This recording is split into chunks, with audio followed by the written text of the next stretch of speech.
अमर बहुत दिनों से अपनी छोटी बहन कमला को भोगने की ताक में था। अमर एक जवान हट्टा-कट्टा युवक था और अपनी पत्नी रेखा और बहन कमला के साथ रहता था। साधना ने भाभी को भी धीरे से भैया से कहते सुन लिया था कि दीदी की अच्छी तनख्वाह है, हमारे बच्चों को सपोर्ट हो जाएगा। मन मार कर वह भाई भाभी के साथ रहने लगी। भाभी के हाथ में किचन था।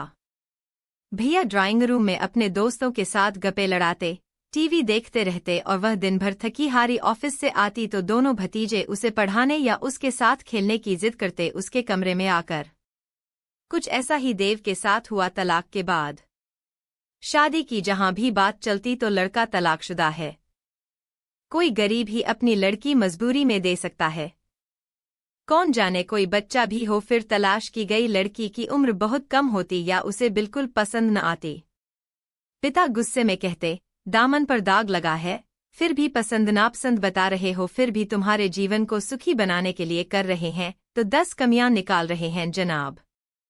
पढ़ी लिखी नहीं है, बहुत कम उम्र की है, दिखने में ठीक ठाक नहीं है। परिवार के व्यंग्य से तंग आकर देव ने कई बार तबादला कराने की सोची, लेकिन सफलता नहीं मिली। इन 3 वर्षों में वह सब सुनता रहा और एक दिन उसे प्रमोशन मिल गया और उसका तबादला भोपाल हो गया। उसे मंगलवार तक ऑफिस ज्वाइन करना था। रविवार को उसने कंपनी से मिले नौकर की मदद से कंपनी के क्वार्टर में सारी सामग्री जुटा ली। सोमवार को उसने बाकी छोटा मोटा घरेलू उपयोग का सामान लिया और मन बहलाने के लिए 6 बजे के शो का टिकट लेकर पिक्चर देखने चला गया। ठीक 9 बजे फिल्म छूटी। वह एमपी नगर से होकर निकला जहां उसका ऑफिस था।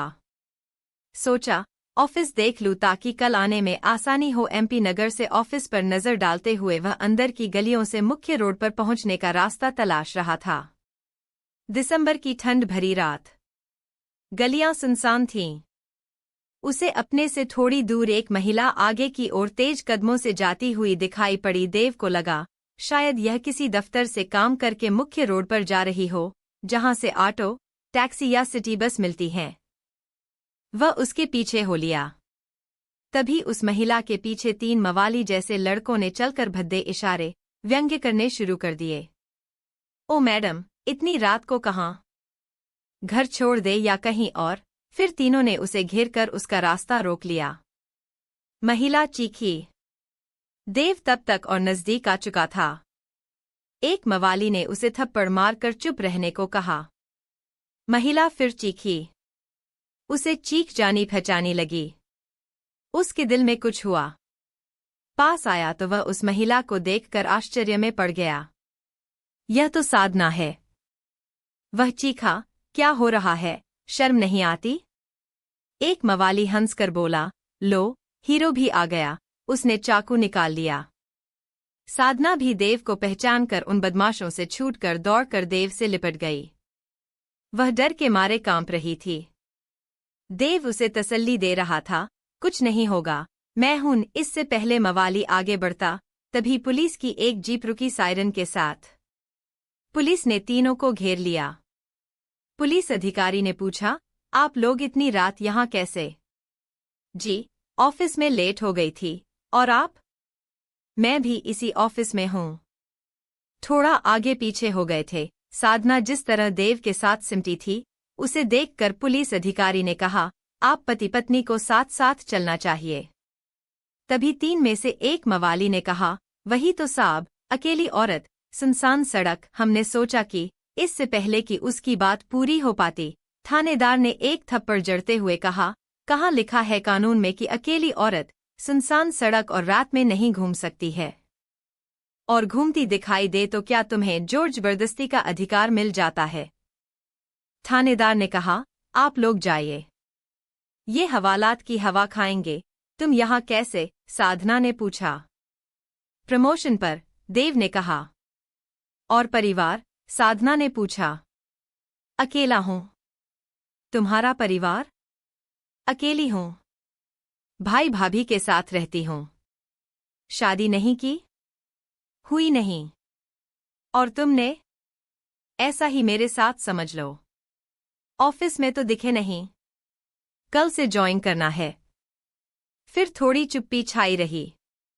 देव ने बात आगे बढ़ाई। खुश हो तलाक लेकर?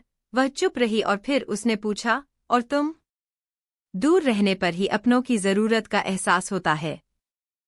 उनकी कमी खलती है, याद आती है, लेकिन तब तक देर हो चुकी होती है। क्यों? क्या हम दोनों में से कोई मर गया है जो देर हो चुकी है? साधना ने देव के मुंह पर हाथ रखते हुए कहा, मरे तुम्हारे दुश्मन। उन दोनों ने पास के एक शानदार रेस्टोरेंट में खाना खाया। घर चलोगी मेरे साथ? कंपनी का क्वार्टर है। अब हम पति पत्नी नहीं रहे कानून की दृष्टि में। और दिल की नजर में? क्या कहता है तुम्हारा दिल? शादी करोगे? फिर से? कानून, समाज के लिए शादी ही करनी थी तो छोड़कर क्यों गई थी? देव ने कहा, औरत की यही कमजोरी है, जहां स्नेह प्यार मिलता है, खिंची चली जाती है। तुम्हारी बेरुखी और मां की प्रेम भरी बातों में चली गई थी। कुछ मेरी भी गलती थी, मुझे तुम्हारा ध्यान रखना चाहिए था। लेकिन अब फिर कभी झगड़ा हुआ तो छोड़कर तो नहीं चली जाओगी? देव ने पूछा। तौबा, एक गलती एक बार काफी सह लिया। बाहर वालों की सुनने से अच्छा है पति पत्नी आपस में लड़ लें, सुन लें एक दूसरे की। अगले दिन ऑफिस के बाद वे दोनों एक वकील के पास बैठे थे। वकील दोस्त था देव का, वह अचरज में था। यार, मैंने कई शादियां करवाई हैं और तलाक भी, लेकिन यह पहली शादी होगी जिससे तलाक हुआ, उसी से फिर शादी। जल्दी हो तो आर्य समाज में शादी करवा देते हैं। वैसे भी बहुत देर हो चुकी है, अब और देर क्या करनी? आर्य समाज से ही करवा दो। कल ही करवा देता हूं, वकील ने कहा। शादी संपन्न हुई। इस बात की साधना ने अपनी मां को पहले खबर दी। मां ने कहा, हम लोग ध्यान नहीं रख रहे थे क्या? साधना ने कहा, मां, लड़की प्रेम विवाह करे या परिवार की मर्जी से, पति का घर ही असली घर है स्त्री के लिए। देव ने अपने पिता को सूचना दी। उन्होंने कहा, शादी दिल तय करता है, अन्यथा तलाक के बाद उसी लड़की से शादी कहाँ हो पाती है। सदा खुश रहो, और इस तरह शादी, फिर तलाक और फिर शादी।